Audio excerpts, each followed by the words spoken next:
I sit in one of the dives on 52nd Street, uncertain and afraid, as the clever hopes expire of a low, dishonest decade. Waves of anger and fear circulate over the bright and darkened lands of the earth, obsessing our private lives.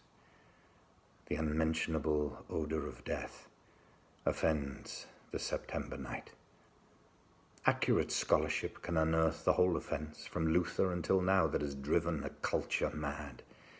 Find what occurred at Linz, what huge imago made a psychopathic god. I and the public know what all schoolchildren learn.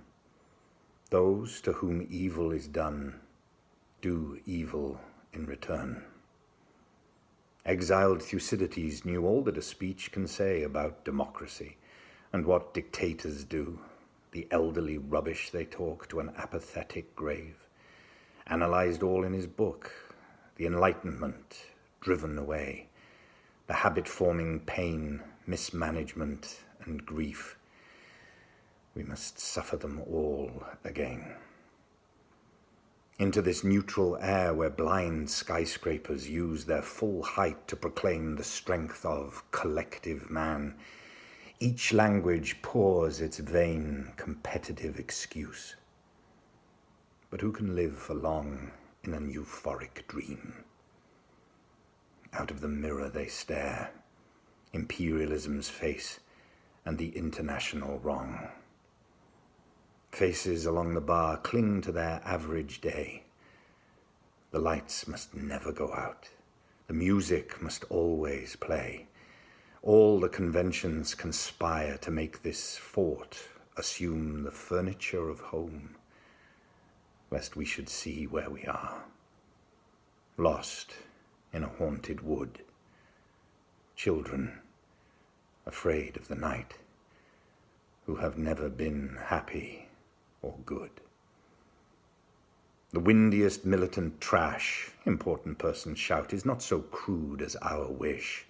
What Mad Nijinsky wrote about Diaghilev is true of the normal heart. For the error bred in the bone of each woman and each man craves what it cannot have. Not universal love, but to be loved alone. From the conservative dark into the ethical life, the dense commuters come, repeating their morning vow, I will be true to the wife, I'll concentrate more on my work. And helpless governors wake to resume their compulsory game. Who can release them now? Who can reach the deaf? Who can speak for the dumb?